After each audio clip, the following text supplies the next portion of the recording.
আমরা কোথায় যাচ্ছি? আরে বাবা, বলো মঠে যাচ্ছি। এসে এসে এসে চলো, কাজ উঠবে। Hello guys, welcome back to my channel. Good morning সবাইকে। আজ কিন্তু আমি নতুন একটা ব্লগ নিয়ে চলে এসেছি তোমাদের সাথে শেয়ার করব বলে। আজ কোথায় যাচ্ছি বলো তো, সেটা তোমাদের পুরোটাই শেয়ার করব কোথায় যাচ্ছি। আর মেয়ে কিন্তু খুবই এক্সাইটেড, ও আগে থেকে রেডি হয়ে গেছে। এখন বাজে প্রায় 11টা, আমরা বেরোতে বেরোতে 11টা বেজেই গেল। মেয়েকে স্নান করিয়ে রেডি করে আমিও স্নান করে নিয়েছি।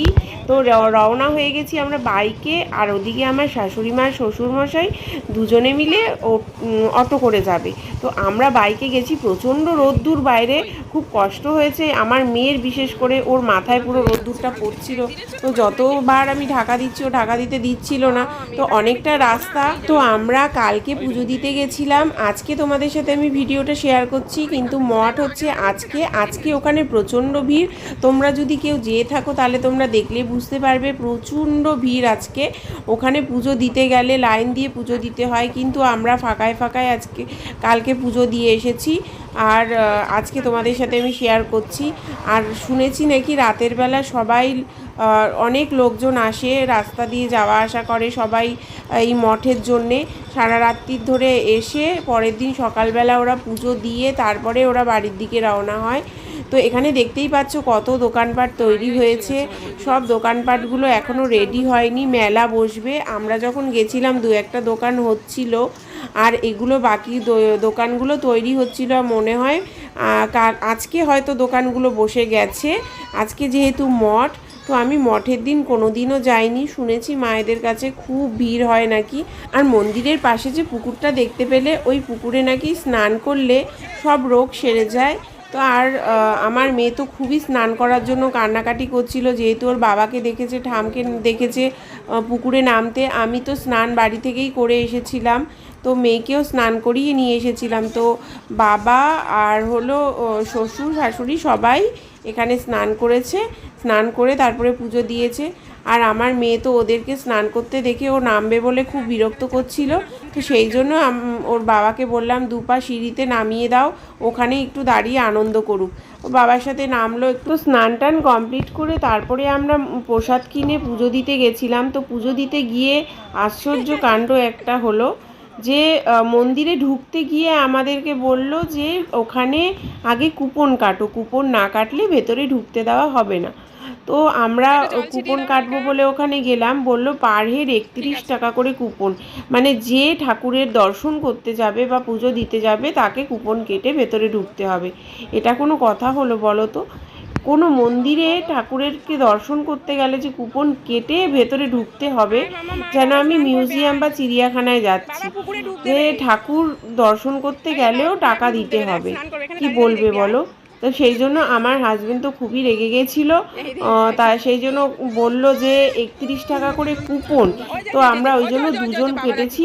তো আবার বাচ্চাদের জন্যও বলেছিল কাটতে, তো ও বলেছে না, বাচ্চাদের জন্য কাটলে আমরা তাহলে বাচ্চা দুটো ঢুকুক, আমরা ঢুকবো না।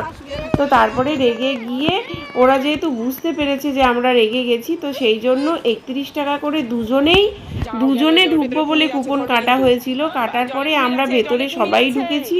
তো ওরা যেহেতু চেক করেনি কুপন দুটো, লাস্টে পরে যখন জানতে পারলো যে 4 জনই পুজো দেওয়া হয়েছে, তো সেই জন্য ঠাকুরমশাই আবার টাকা চাইছিল, যে টাকা দিতে হবে, ওরম করে হবে না।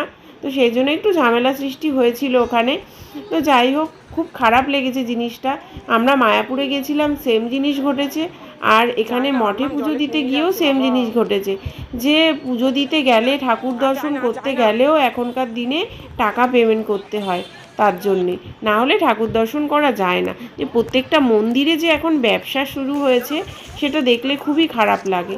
তো যাই হোক, তো আমার মেয়ে তো খুবই আনন্দ করেছে। প্রচণ্ড যেহেতু রোদ্দুর, মেলায় ঘুরতে পারিনি। মেলা তো খুবই সুন্দর, বড় কয়েকটা দোকান বসেছে, প্রচুর দোকান হয়েছে, কিন্তু এখনও বসেনি।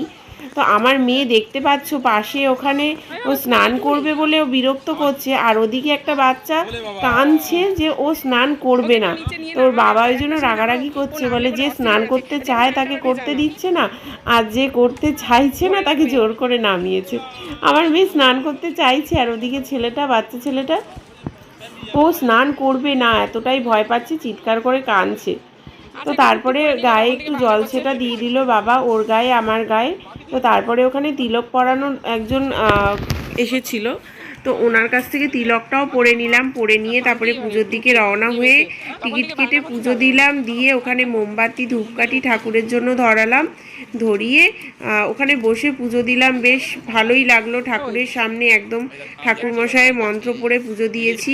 আজকে যেহেতু অনেকটাই ফাঁকা, অন্যান্য দিন যেমন মঠের দিন নাকি শুনেছি খুব ঠেলাঠেলি হয়, পুজো দিতে পারে না, কোনো মতে পুজো দেওয়া হয়। তো খুবই ভালো লাগলো। আগেও একদিন এসেছিলাম, সেটা এমনি দিন এসে সবাই মিলে পুজো দিয়ে গেছিলাম। আর এই আসলাম, আমি দুবার আসলাম। জায়গাটা খুবই সুন্দর। আর জানো তো, মেলা থেকে আমরা কি কিনবো ভাবছিলাম, তো কেনার মধ্যে দেখছিলাম যে বাচ্চাদের ঢোল আছে, ভাবলাম একটু ঢোল কিনবো কিনা মেয়ের জন্য। আর 2 মেয়ে বাড়িতে যেহেতু, তো কিনতে গিয়ে ওর বাবাকে বারণ করলাম যে দুজনে মিলে মাথা খারাপ করে দেবে, এমনিই চিৎকার করে সারা বাড়ি মাথা খারাপ করে, তো 2টো ঢোল দিলে আর দেখতে হবে না। তো সেই জন্য কেনা হলো না। তো ওখানে একটু গজা কিনে নিলাম বাড়ির জন্য। গজা কিনে তারপরে আমরা বাড়ি এলাম। মেলায় ঘোরার ইচ্ছে ছিল, ওই রোদের মধ্যে মেলায় আর কি ঘুরবো। তো মেয়ের জন্য খাবার নিয়ে গেছিলাম, মেয়ে আপেল খাচ্ছিল, খিদে পেয়ে গেছে অ্যাকচুয়ালি, সকালে অল্প করে খেয়েছে, ভাত না খাওয়ার মতন। তো আমি ওকে নিয়েই চিন্তায় ছিলাম যে কখন বাড়ি আসবো, এসে আবার খাওয়াবো। তো ওর জন্য একটু ভাত নিয়ে গেছিলাম, যদি খাওয়াতে পারি খাওয়াবো, না হলে খাওয়াবো না। তো তারপরে ওখান থেকে পুজো টুজো দিয়ে ওখানে নিরামিষ যেহেতু পরোটা বিক্রি হয়, তো আমরা একটু পরোটা খেয়ে নিলাম। সেই সুযোগে মেয়েকেও একটু খাইয়ে দিয়েছিলাম ভাত দুধলা। তো ওখান থেকে খুব একটা যেহেতু দূর নয়, তো অল্প করে খাইয়ে দিয়ে আবার বাড়ির দিকে বাইকে করে রওনা হলাম। প্রচণ্ড গরম, তো বেশিক্ষণ বসা যাচ্ছিল না, তো সেই জন্য ভাবলাম যে বাড়ি গিয়েই খাওয়াবো বাকিটুকু। তো ওই জন্য বাড়ির দিকে রওনা হলাম। বাড়িতে গিয়ে এসে আবার খাওয়া দাওয়া করাতে হয়েছে মেয়েকে, একটু খাইয়ে দাইয়ে তারপরে মেয়ে একটু ঘুমিয়েছে। তো তোমরা ভিডিওটা পুরোটা দেখতে থাকো, তোমাদের অবশ্যই ভালো লাগবে। ভালো লাগলে লাইক কমেন্ট শেয়ার করে দেবে। টাটা।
দক্ষিণা 31 টাকা করে পার হেড।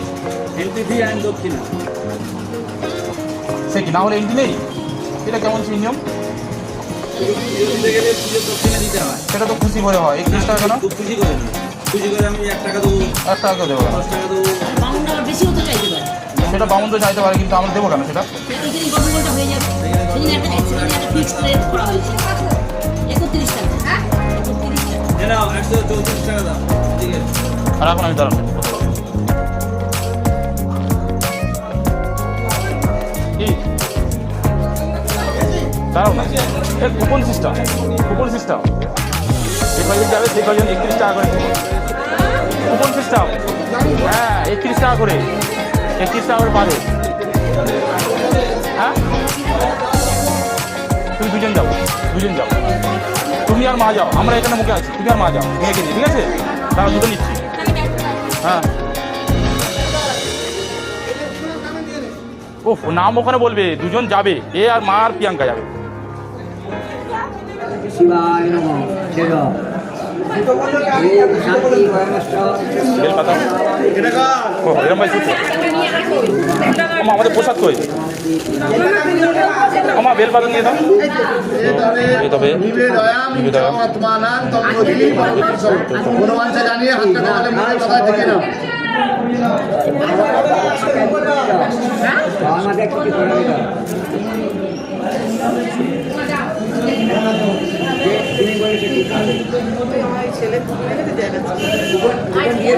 ঘড়িটা ধরো ঘড়িটা ধরো ঘড়িটা ধরো দুজনে মিলে ঘড়িটা ধরো ভালো ভালো ধরো ত্রম্বকং যজামহে সুগন্ধিং পুষ্টিবর্ধনং উর্বারুকং বন্দনা মৃত্যুর্মুক্ষীয় নমামিদং নমো অম্বিকেশ্বরায় মহাদেবায় নমঃ।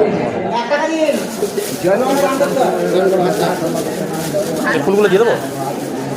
দিয়ে দিই? হাতটা দাও হাতটা দাও দে নাও ওটা দে নাও বাচ্চারা খেতে পারবে হ্যাঁ দিয়ে দাও তুমি গায়ে থেকে দাও হাতটা পর্যন্ত করে ধুয়ে ফেলো হাত জোড়ো করে বলো মহাদেব মহাদেব মহাত্মানব মহাযোগে সরস্বরম মহাপাপ হরং দেব ওকারায় নমো নমঃ সর্বমঙ্গল মঙ্গলে শিবে সর্বার্থ সাধিকে শরণ্যে ত্রম্বকে গৌরী নারায়ণী নমস্তুতে কর্পূর গৌরব নামতারম সংসার সারম ভুজগেন্দ্র হারম সদা বসন্তম হৃদয়ামি বৃন্দে ভবানী সহিতম নমামি। কপাল দেখি কপাল দেখি কপাল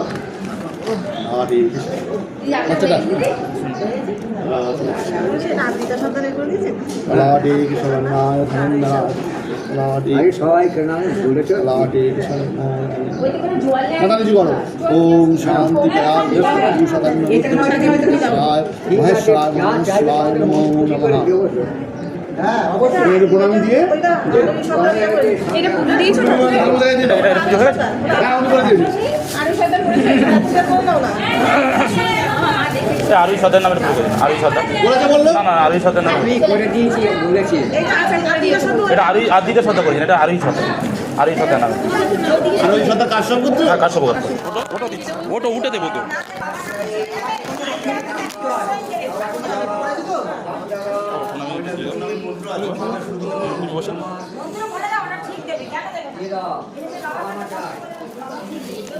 আমার এটা রাখো পোশাকটা রাখো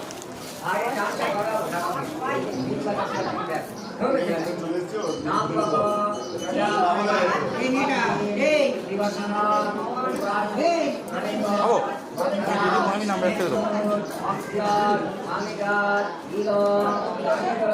কথা চিনে নাও